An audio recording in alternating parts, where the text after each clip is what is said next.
안녕하십니까. 태국의 이반석 선교사입니다. 이번에 이반석의 태국 선교TV가 마침내 1년 만에 구독자 100명을 달성하게 되었습니다. 여러분들이 많이 관심 가져주시고, 특히 그 마림바 테레사 마이올 선교사님이 많이 힘써주셔서 마침내 100명을 돌파하게 되었습니다. 감사드립니다.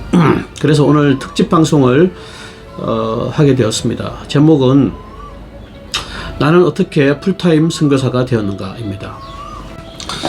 제가 처음 이 방송을 시작할 때 그 제목이 나는 어떻게 태국에 오게 되었는가를 설명하면서, 제가 태국에 오게 된 것은 전적으로 하나님의 인도하시며 은혜였음을 증거를 했습니다. 그런데 지금 제가 이제 풀타임 선교사가 되었는데 많은 분들이 마음속에 질문이 있는 것 같아요. 어떻게 풀타임으로 살 수 있는가, 또 생활비는 어떻게 충당할 수 있는가, 그런 질문을 하시는 분이 없지 않아 있을 것 같습니다. 그래서 오늘 이 시간을 들어서 이렇게 나누는 시간을 갖게 되어서 하나님께 감사드립니다. 제가 이제 태국에 오기 전에는 1989년에 대학을 졸업하고 92년까지 4년 동안 풀타임 그 생활을 하였습니다. 스텝 인턴이라고 하는데 참 많은 훈련도 받고, 또 저는 이제 당연히 이 훈련이 끝나면은 스텝 목자로서 본국에서 이제 목회를 하고 제자 양성을 하는 그러한 삶을 살 걸로 기대를 했습니다. 그런데 어느 날 갑자기 제 인생에 획기적인 변화가 일어났어요. 그래서 1993년 2월에 이 데보라 선교사와 선교 과정을 이루고, 제 아내가 먼저 태국에 오고, 저는 1993년 7월 23일에 태국에 자비랑 선교사로 파송을 받게 되었습니다. 그래서 이제 저는 뭐 그 내막을 전혀 몰랐어요. 4년 동안 이런 스텝 목자로서 훈련받던 사람이 왜 어느 날 갑자기 태국에 자비랑 선교사로 오게 되는가. 그 당시는 이제 제가 목사 안수를 받기 전이었기 때문에 평신도 선교사로 오게 되었죠. 근데 최근에 이제 저의 그 1대1 목자였던 김아브람 선교사님이 저를 저희들의 순회 인턴이라고 해서 돌아다니면서 이렇게 좀 훈련을 받고 그러거든요. 다른 이제 센터를 돌아다니면서.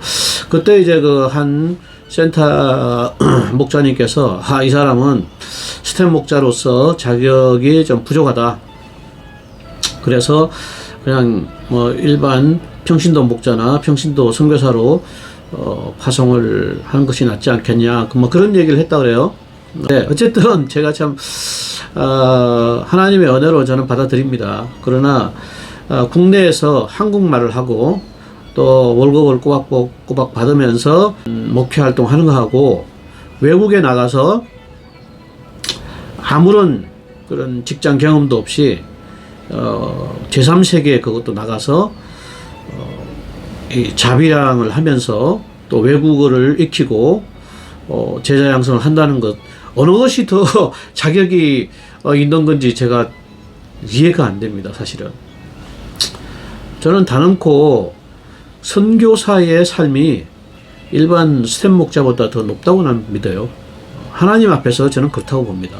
그렇기 때문에 제가 스텝으로서 결격 사유가 있어서 국내에서 스텝 목자를 하지 못하고 선교사로 나왔다고는 보지 않습니다. 하나님께서 저의 인생을 그렇게 인도하신 것이고, 지금도 저는 선교사로 사는 것이 자랑스럽고 또 하나님께 감사드립니다. 저는 태국에 오자마자 취직을 해야 할 정도로 경제적으로 압박감을 받고 있었습니다. 그래서 이제 그런 가운데서 어쨌든 1년 반 동안 힘들게 태국어 과정을 마치고 직장을 구하고자 여러 곳에 원서를 냈는데, 사실 제 전공이 정치학과지 않습니까? 그리고 한국에서 직장 생활을 한 경험이 없어요. 그렇기 때문에 어느 회사에서도 받아주질 않았습니다.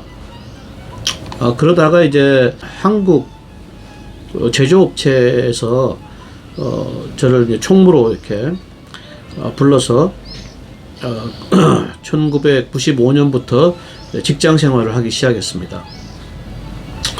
그리고 이제 권고사직을 받고 1999년에 또 전구 만드는 회사에서 또 한 5년 정도 이렇게 직장 생활을 했어요. 현지 채용이 된 것입니다. 그런데 제가 전공이 이제 정치학이다 보니까 이런 직장 생활에서 뭐 특히 제조업체에서 아주 꼭 필요한 그런 직책은 아니거든요. 그러다 보니까 빨리 잘릴 수 있는 1순위가 저 같은 사람입니다. 그래서 어쨌든 각 회사에서 두 회사에서 5년씩 10년 동안 직장 생활을 했어요. 그리고 이제 2005년부터 2015년까지 한 10여 년 동안 사업을 했습니다. 그래서 제 그 손윗동서가 한국에서 가스 차로 바꾸는 키트를 생산하고 있는데 제가 이제 그것을 수입을 해서 태국의 그 가스업자들에게 내다 판매하는 그런 형식으로 이제 사업을 시작했습니다. 그 당시는 태국의 그 가스값이 굉장히 싸고요. 가솔린 값이 한 3배 정도 비쌌습니다. 그래서 일반 택시뿐만 아니라 일반 승용차들도 많이 이렇게 가스 장착을 하던 때였습니다. 그래서 어쨌든 이 사업을 통해서 저희 아이들 2명을 공부를 시킬 수가 있었고요. 그러다가 이제 2013년 또 2015년에 이제 아이들이 한국으로 가자마자 이 사업이 이제 사양길로 접어들기 시작했습니다. 그래서 특히 이제 미국 셰일 가스 영향으로 전 세계 기름값이 많이 떨어졌습니다. 그러다 보면은 제가 하고 있는 이 가스업이 도탄에 빠지게 되는 것이죠. 그래서 결국에는 이제 뭐 어제 직원들 월급도 줄 수 없고 또 렌트 피도 낼 수 없고 그런 상황에서 결국 가스업을 접게 되었어요. 그렇지만 이 회사를 하지 않으면 법인 비자를 받을 수 없기 때문에 울며 겨자 먹기로 저는 이제 제가 평소에 관심이 있었던 욕실용품을 판매하는 그런 사업으로 전환을 했습니다.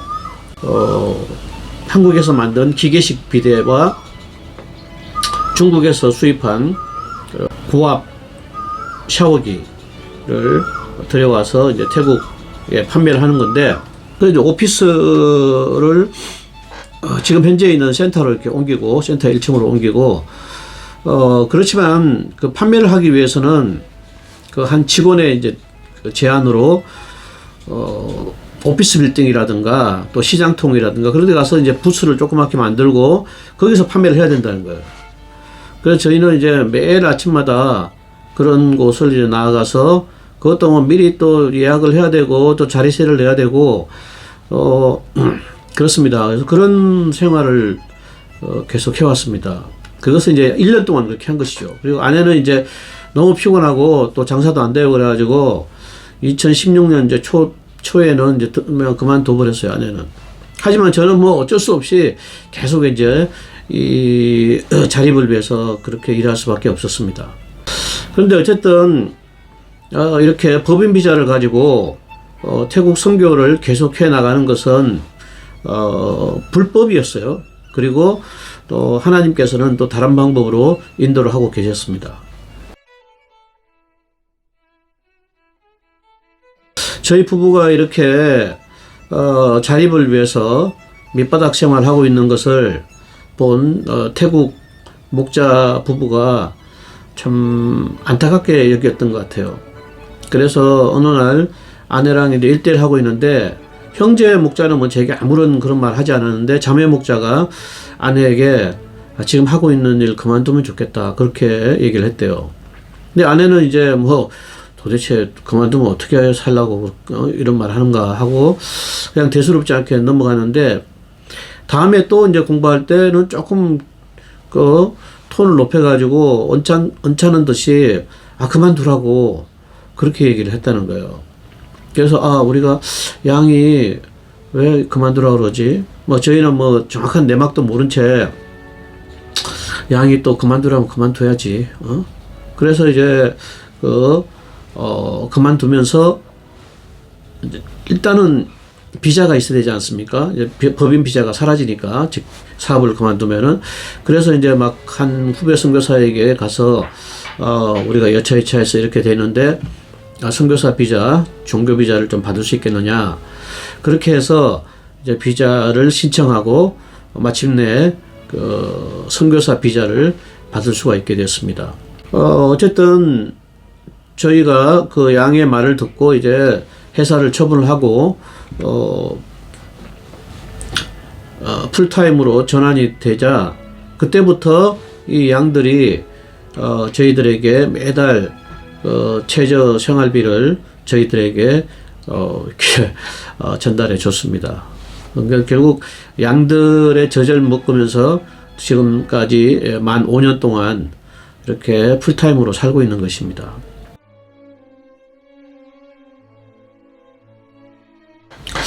조금 전에도 말씀드렸지만은 태국에서 선교사들에게 있어서 비자 문제는 굉장히 심각한 문제입니다.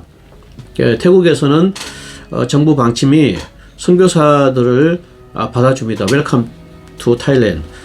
선교할 수 있다. 그런데 선교를 하기 위해서는 선교사 비자를 받아야 하고, 또 다른 말로 하면은 이 선교사 비자를 받은 사람은 다른 업에 종사할 수 없다. 특히 자신의 작업자족, 자비량을 위해서 일을 할 수 없다는 조항이 있어요. 그래서 이제 선교사 비자를 받게 되면은 선교사 워크 퍼밋이 나옵니다. 노동 허가서가 나와요. 근데 그 노동 허가서는 종교 활동, 선교 활동 외에는 어떤 다른 일도 할 수 없다는 그러한 조건이 명시되어 있습니다. 그래서 태국은 좀 특이하죠. 그래서 자비량 선교사로 태국에 온다 하는 것은 사실은 태국 정부에서는 받아들일 수 없는 그러한 선교 정책인 것입니다. 그것도 모르고 무식하고 용감하게 태국에 온 것이죠. 그리고 또 한국 선교부도 그런 점에서 굉장히 무식한 것이죠. 그래서 저는 이제 이런 차제에 서구, 유럽이라든가 미국, 또 남아메리카 포함해서 아프리카, 아시아 각각 나라들의 선교 정책, 이런 것들을 좀 세세하게 파악을 해가지고 이런 나라에 선교사를 파송하려면은 이러한 어떤 조건이 있구나, 그런 것을 좀 알고 보내야 될 것 같아요. 그리고 이제 저와 같이 자비량도 안 되는 나라에 제가 지금까지 무식하고 정말 용감하게 20여 년 동안 이렇게 자비량을 한 것입니다. 근데 물론 전체적으로 보면 하나님께서는 저의 자비량 사역을 축복하셨어요. 그래서 아이들 공부도 시킬 수 있었고, 또 이 기간 동안에 또 제자 양성도 할 수 있었고, 모든 것이 하나님의 은혜였습니다만은, 그러나 어쨌든 불법은 불법인 것이죠.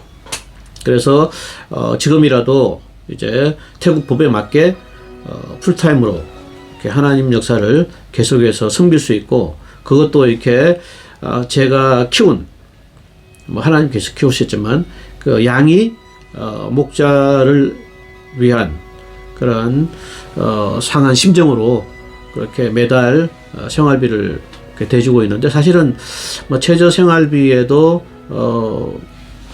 이렇게 부족합니다. 그래서 또 실제로 그 동교센터 출신의 우리 선교사님들이 지금까지 꾸준하게 또 매달 일정 분의 또 선교 헌금을 저희들에게 보내주십니다. 그래서 그런 분들 생각하면은 정말 감사해요.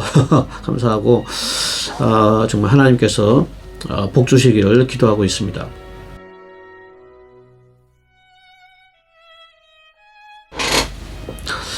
제가 외국 생활을 해보니까 특히 태국 같은 경우 물가가 싸지가 않고요. 특히 이제 가장 힘든 것이 아이들 교육 문제입니다. 그래서 태국의 학교, 국공립 학교를 보내면은 맨날 종교 활동 하거든요. 우상 숭배하고, 또 아직까지 교육의 질이 낮기 때문에 학교 내에서 폭력이 심하고 제대로 이렇게 자녀를 키울 수가 없습니다. 그래서 이제 국제학교에 보내야 되는데 마치지만은 이 국제학교 학비가 엄청 비싸요. 그러면은 한국에서 지원을 받는다 하더라도 애들 학비 지원을 받을 수가 없어요. 그래서 하나님께서 제가 풀타임으로 전환하기 전까지는 이 아이들을 교육시키고 또 뭐 제가 또 사회 경험도 하고 그런 차원에서 이 자비랑 사역이 계속 지속되었다고 봅니다. 그래서 저는 지금도 정말 선교지에서 자비랑 하시고 또 양들 치시고 자녀 교육시키고 하시는 이런 모든 UBF 자비랑 선교사님들을 존경하고 또 그분들의 노고를 치하하는 바입니다. 그런데 뭐 두 가지를 놓고 이제 어느 게 좋으냐 이렇게 이제 판단하라고 한다면은 사실 말하기가 쉽지는 않습니다. 왜냐하면은 오해의 소지가 있는 것이죠. 지금까지 거의 30년 가까이 태국에서 자비랑 선교를 20년 하고 또 풀타임으로 한 6년 이렇게 있으면서 느낀 점은 자비랑을 다시 하라고 한다면 정말 할 수 없겠다 할 정도로 이 몸에 과부하가 많이 온 것 같아요. 그리고 건강도 상당히 안 좋고 사람이 이렇게 자비랑을 하는 거고 선교를 하면 선교를 하는 건데 하면서 잔인한 거죠. 돈도 벌면서 또 양도 치고 하나님이 그러신 분이십니까? 그래서 참 제가 말씀드리기가 참 어렵습니다. 어려운데 제가 풀타임으로 전환하면서 정말 좋은 건 뭐냐면은 월요일이 돼도 부담이 전혀 없는 거예요. 너무 편한 거예요. 그렇다고 해서 제가 풀타임 되면서 뭐 그냥 룰루랄라 팅가팅가 노는 것은 아닙니다.